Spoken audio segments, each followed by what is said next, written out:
So I just kind of wanted to show you guys how I cook.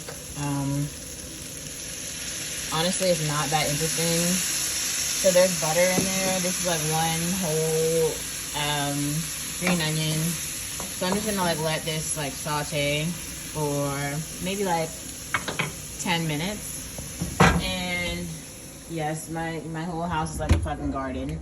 But down here is where I store all my ramen. So let's like pick a flavor. And maybe let's go for miso. So like I just cut up that onion here. And we're just gonna boil the ramen. That's really it. I had like a sweet potato this morning in the what do you call it, the air fryer. So all I'm gonna do, how it goes.